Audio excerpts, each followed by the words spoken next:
Sejam bem-vindos a uma nova edição da ESEC TV, produzida na Escola Superior de Educação de Coimbra.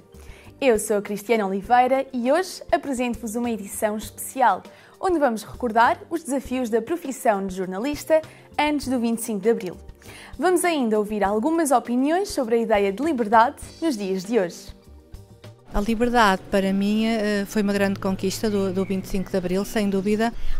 Eu acho que é coisa maravilhosa, as pessoas serem livres. Devia ser um direito universal. Para mim, ser livre é poder fazer aquilo que me der na gana, mas com pés e cabeça, sempre. Não ser julgada por poder ter um filho sem ser casada. Depende do que cada um quer ser ou que permite que uma sociedade seja. É poder ser o que eu sou, é poder vestir o que eu quero, é poder viajar para onde eu quiser, viver onde eu quiser, é poder escolher a profissão que eu quero. É poder expressar-me sempre que eu quiser, onde eu quiser, sem pensar. Sem sermos prejudicados e julgados pelo resto da sociedade e não nos sentirmos censurados e sentirmos que temos o poder e a voz de fazer reivindicações, de manifestar, de protestar. Sem ter represálias, de ser eu próprio. Nós temos livre arbítrio para conseguirmos realizar aquilo que nós queremos. Dentro do seu respeito, não é? A liberdade, as pessoas têm que cumprir as regras também, não podem fugir às regras, é isso. Acima de tudo, a liberdade acho que é o respeito pelo que existe à nossa volta. Que é uma coisa que às vezes as pessoas esquecem muito, respeitar o outro. Não podemos usufruir dela para conseguir afetar os outros, que infelizmente é um fenómeno que se vê muito hoje nas redes sociais, é as pessoas usarem da desculpa da liberdade de expressão para ofenderem, para criticarem sem qualquer fundamento. Respeitar a vontade, respeitar a cultura do outro, respeitar a sensibilidade do outro. Fundamentalismos acho que estão fora da questão da liberdade, não é? Sejam eles de que natureza forem, não é? De nível religioso, político, sexual, esses fundamentalismos estão fora de questão da liberdade garantidamente. É realmente termos condições para seguir os nossos sonhos e sermos aquilo que queremos ser e todos os dias tomar as decisões que nos interessam e não sermos assim escravizados por um sistema. É especialmente de pensamento e de atitude. O facto de nós termos liberdade de informação e liberdade de expressão e liberdade de propagação dessa informação, que eu acho que é muito importante para depois, para a construção das outras liberdades. Realmente ter liberdade para fazer de nós próprios e do mundo aquilo que queremos e um lugar melhor.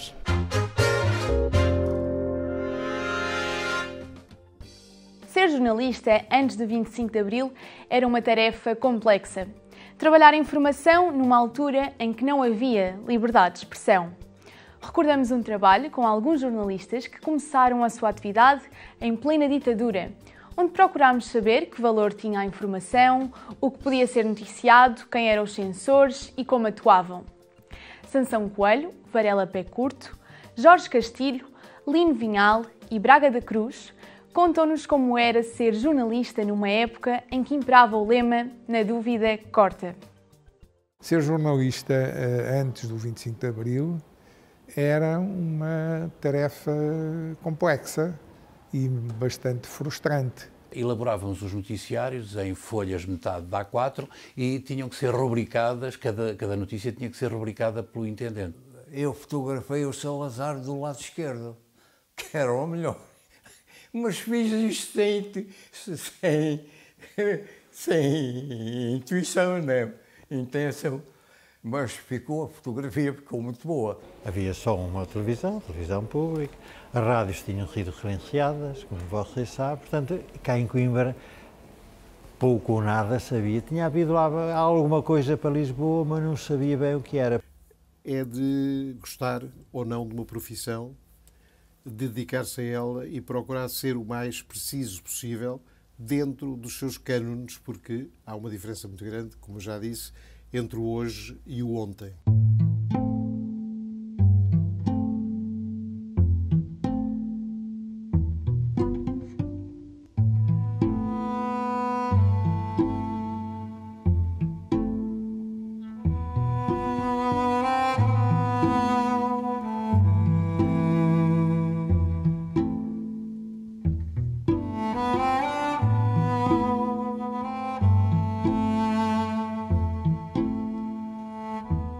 tudo tinha que ir à Comissão de Censura e só poderia ser publicado depois da aprovação por essa Comissão. Comissão essa que tinha critérios para classificar e adjetivar com alguma brandura, eram estapafúrdios, no mínimo. Portanto, a maior parte deles não tinham qualquer racionalidade. Isto também tem uma causa. A maior parte dos censores eram militares pouco cultos e que tudo o que suspeitassem que teria um mais leve indício de ser desfavorável ao regime vigente, a solução era cortar, e cortavam, não é? Aquilo era um tacho que eles tinham. Eles eram um militar com um posto qualquer, mas depois tinham aquela função de onde recebiam um complemento de vencimento e dava-lhe jeito. Muitos deles até poderiam não estar por convicções, mas na dúvida, corta. Isso obviamente tinha consequências depois graves no processo de produção dos jornais, que era completamente diferente daquilo que é hoje. Estamos a falar naquilo que eu chamo a idade do chumbo. De facto, era com o chumbo que se faziam os jornais e chumbo também pelo cinzentismo a que a imprensa era obrigada nessa altura, exatamente por causa da censura. Nós estávamos delimitados por aspectos sensórios. E, portanto, se não queríamos ter problemas, e estes problemas não eram problemas de índole de consciência, eram mesmo problemas de elaboração. Nós, por exemplo, não podíamos permitir que uma notícia fosse cortada. Porquê? Porque ficava um espaço em branco e não havia espaços em branco nos jornais, isto a nível de jornais. Na rádio, a censura era imposta de forma até discreta, por quem era o responsável, neste caso da programação, quando estive em Lisboa, ou do intendente quando vim para Coimbra. Isto criava uma série de problemas. Os senhores da censura, porque estavam à espera de censurar algo que não tinham à frente ainda. Era o jornalista que estava à espera de saber o que é que acontecia. Era o da litografia que estava à espera de saber o que é que fazia lá na máquina e o que é que teria que emendar. E isto realmente às vezes era uma confusão muito grande, porque eram 4, 5 da manhã, o jornal tinha que ir para a máquina, para a rotativa, para ser impresso e não havia material. E era mesmo em cima da hora, faltavam poucos minutos para aquilo não sair e era realmente muito complicado.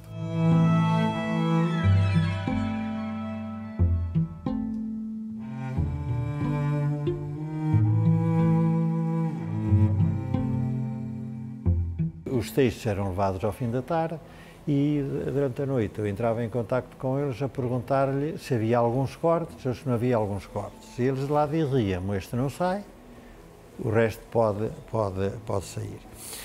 Portanto, isto condicionava muito a atividade da escrita durante o dia, nós sabíamos que aquilo ia passar por lá e a única curiosidade que eu tive, o único texto meu que foi referenciado na censura, era eu tinha que fazer uma nota Rita a dizer qual tinha sido a atividade do Presidente da República. E a única coisa que eu tive contacto de conteúdo com a Comissão de Censura foi que me telefonaram a dizer isto não é nada de coisa, mas ficava-lhe bem, era elegante, se você em vez de dizer o Presidente da República dissesse Sua Excelência o Presidente da República. Foi a única coisa que teve. Tive que ir à censura 2 ou 3 vezes, por coisas simples que escrevi, até sobre futebol. Eu recordo-me de ter sido chamado lá, porque eu teria dito que andaram à pancada no Estádio Municipal de Coimbra. Foi mais ou menos isto. E eu fui lá. E o senhor atendeu-me de uma maneira muito correta. Disse-me, olha, isto não fica bem aqui assim, fica mal, mas fica mal porque foi verdade, andaram à bufatada e tal. Então, mas arranjei uma frase que substitua. E eu, em vez de pôr andaram todos à pancada, houve lá uns que deram uns bufetões e tal. A frase era quase a mesma, mas ele fez o seu dever, que foi censurar, e nós substituímos a frase por outra que queria dizer a mesma coisa. A censura acabava por nos cortar a criatividade. A censura fazia com que não se ouvissem os intelectuais, não se ouvissem as elites. Veja que eu estive a trabalhar em Coimbra, antes do 25 de Abril, e o que é que eu reparei? Reparei que não havia um catedrático, um professor que descesse aos nossos estúdios para se pronunciar sobre a sua especialidade. Não significa que não houvesse um ou outro, até com rubricas, com programas. Na realidade, os intelectuais não queriam descer à rádio, neste caso à rádio. Porquê? Porque eles também sabiam que estavam, de certo modo, a liberdade estava cerceada, ela não podiam falar de forma muito objetiva. Eu julgo que isso os afastou e foi também um prejuízo para o país a nível cultural.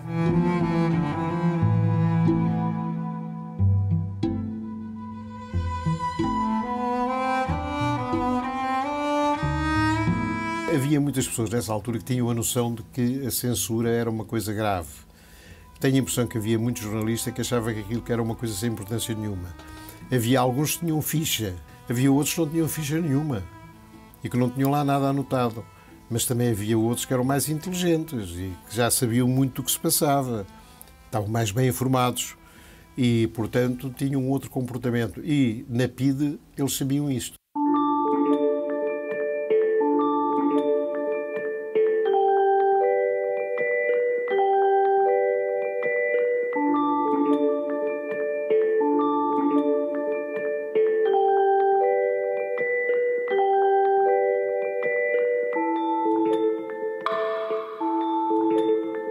Nunca fui preso, nunca me meti em coisas que realmente provocassem, porque mesmo durante o governo que não deixava, não aceitava várias escritas, não houve assim grande diferença, porque eu, durante o Salazar, ainda assim, publicaram-se coisas que ele não sabia.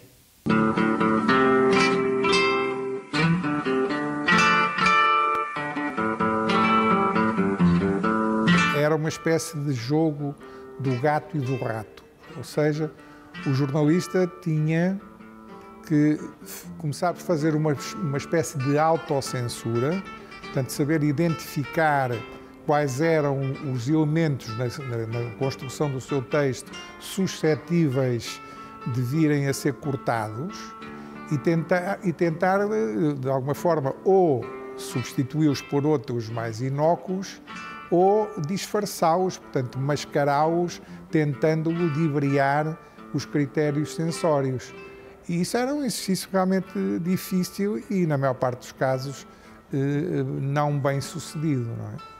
Eu tinha colegas que eram especialistas nisso, criticavam, recordo-me, o Mário Tomás fez aqui umas visitas às obras do Baixo Mondego, visitou a Aguieira, visitou aqui a Ponta Sul, visitou o início do sistema de rega, e então as escolas levavam para a beira das estradas os miuditos para saudar a passagem da comitiva oficial.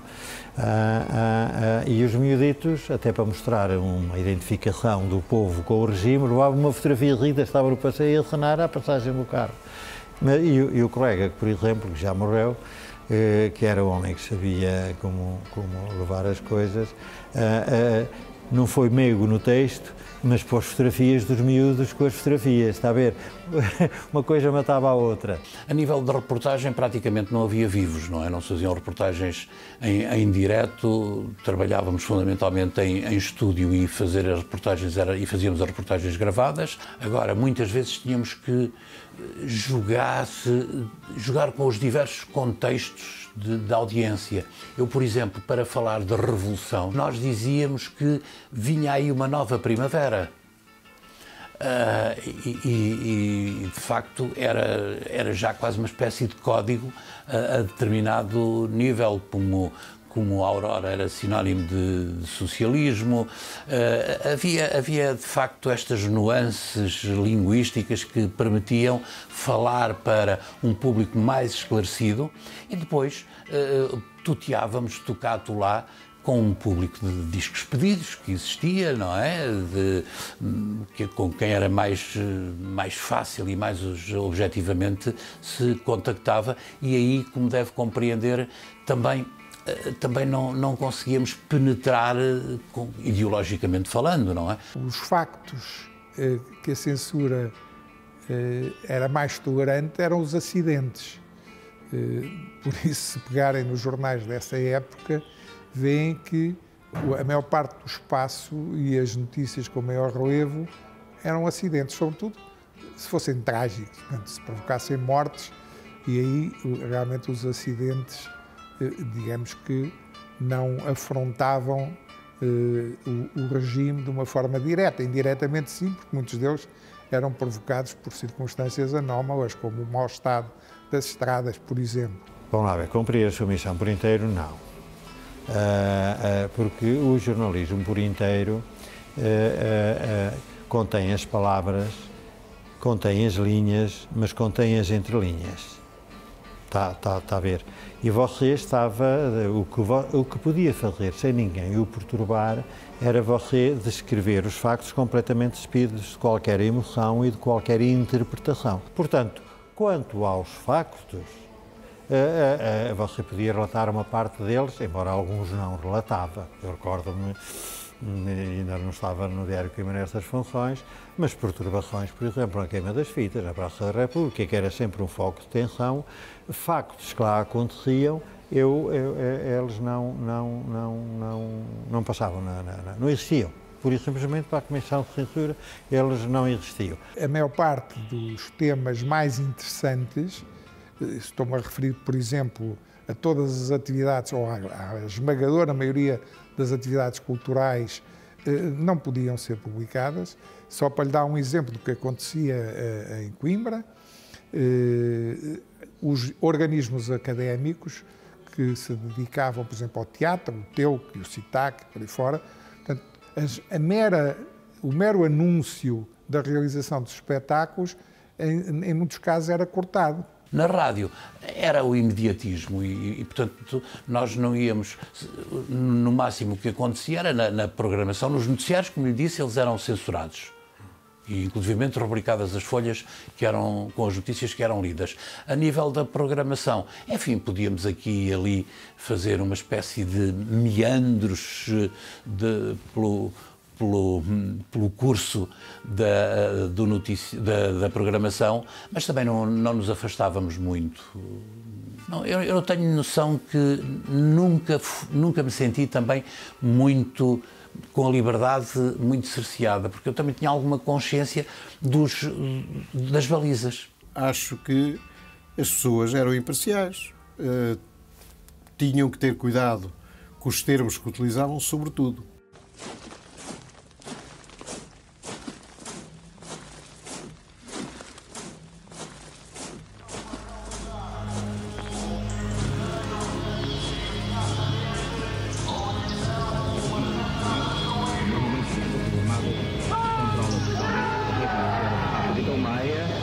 Que as forças apontem para o edifício. Há pouco fez um ultimato a dizer que se não sair o coronel Mensageiro, será destruído o quartel. Na madrugada do dia 25 de abril, o movimento das Forças Armadas Portuguesas, no curso de massa conjunta, começou o controle da situação política em todo o país, após ter ocupado locais estratégicos. Proclamação do movimento das Forças Armadas. Considerando que ao fim de 13 anos de luta em terras do ultramar, o sistema político vigente não conseguiu definir concreta e objetivamente uma política ultramarina que conduza à paz entre os portugueses de todas as raças e credos.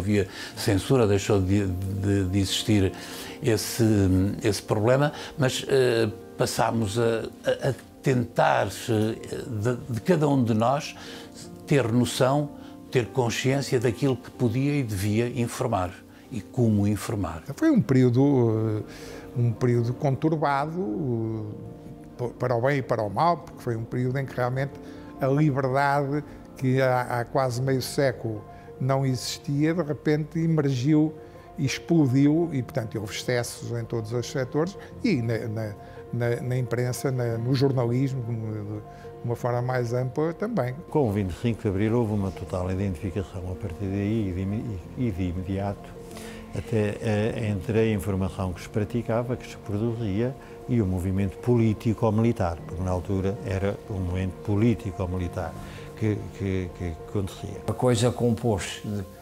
também com uns senões ainda, com excessos, mas depois aquilo começou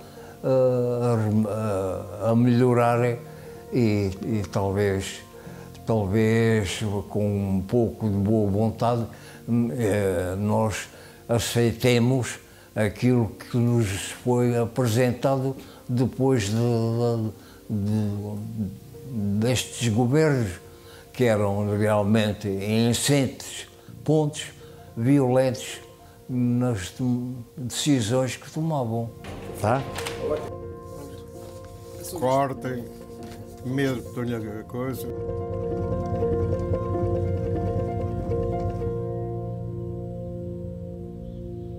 A censura era burra.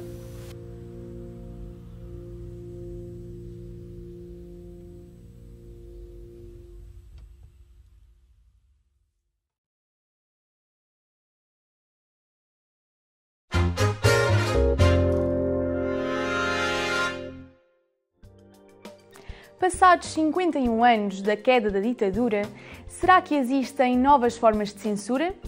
Vamos à procura dos valores de Abril na atualidade. Os valores de Abril eram lindos, posso dizer que eram espetaculares. Acho que de certa forma nunca foi bem cumprido. 25 de Abril aconteceu e trouxe-nos a Constituição, que é muito importante. Mas depois houve um monte de retrocessos e houve muita gente a lutar contra esta vontade do povo, o que ainda acontece hoje. Foi uma grande conquista, é verdade, mas numa altura em que se fala tanto de assédio moral no local de trabalho e tantas conquistas estão a ser postas em causa e muitas vezes não podemos ser quem somos e quem queremos ser, porque há uma opinião sempre contrária, limita um bocado os valores de Abril. Privilegiar o diálogo e a discussão e o debate e interagir com pessoas que têm opiniões diferentes das nossas e sempre chegar a um bom porto de somos diferentes, mas acabamos por ser todos iguais. Ao longo dos tempos, essa tal liberdade foi começando a ser tão livre que depois começou a ser meio descomprometida ou meio sem rédeas. Valores e princípios já se vê muito pouco. E, infelizmente há mais maldade que bem. É nítido que os problemas da extrema-direita e dos movimentos, não só a nível de Portugal, toda a Europa, nomeadamente, vê-se que há um retrocesso e as pessoas vão se desencantando. Eu tenho sempre esperança nas novas gerações, mas aqui em Portugal eu acho que vai tardar um bocadinho até a gente perder esses valores, mas mais tarde ou mais cedo, por causa do resto do mundo, Putin, Trump e cenas assim, acho que mais tarde ou mais cedo vai aqui chegar também a Portugal, muito infelizmente. Está-se a ver nos Estados Unidos o Trump a ganhar as eleições, a extrema-direita é muito triste, porque quando nós temos valores de liberdade somos considerados como se fôssemos malucos ou alternativos, e não, isso é liberdade. Felizmente ainda existem valores de Abril presentes nos nossos dias, mas têm-se vindo a perder. É a questão da comodidade, acho que estamos tão acomodados ao que nós temos e revemos tanto privilégio dentro do que nós temos que pensamos porque é que vamos lutar pelo outro e porque é que vamos lutar pela liberdade do outro. E isso está muito errado e temos que mudar isso. Eu acho que neste momento estamos a observar um retrocesso da sociedade, até pelas notícias que nós vimos recentemente, por exemplo, dos casos de agressões e violações e de violência generalizada contra a mulher. As pessoas têm que se unir e têm que ver o que é melhor para o país, não é destruir. Antigamente existia a PID e não era fácil conviver com a PID. Não era fácil nós podermos dizer tudo o que queríamos, não podíamos mesmo dizer, à mínima coisa éramos perseguidos. Em certas partes do mundo, sem dúvida que há opressão. Aqui em Portugal, apesar de ser mais subtil, acredito certamente que há alguma opressão, por exemplo, nas redes sociais. Há muito aquela questão da cancel culture, que eu acho terrível. Nós temos que abolir a cancel culture. Somos completamente vigiados e poderá não haver uma pressão direta, mas temos que ter atenção que somos garantidamente muito mais escrutinados, como agora é hábito dizer. Cada vez mais por causa das redes sociais e isto que nos prende também cada vez mais e criamos cada vez mais também polícias mentais. Quem controla os principais mídia selecionam muita informação e disso é, de certa forma, uma censura. No jornalismo eu acho que existe muita autocensura. Às vezes pode não ser consciente, no entanto, exatamente por causa da precariedade da profissão, dos salários muito baixos, do medo de ser despedido e tudo mais, muitos jornalistas podem autocensurar-se, de forma a não terem em risco o seu trabalho. Eu acredito que Abril e Maio de Novo ainda se podem fazer com a força do povo e que a juventude, apesar de tudo, há uma radicalização, mas ainda queremos o melhor para Portugal, que é os valores de Abril. Para o futuro da minha filha, por exemplo, ou dos mais jovens, dos mais pequeninos, que futuro será este? Que liberdade teremos?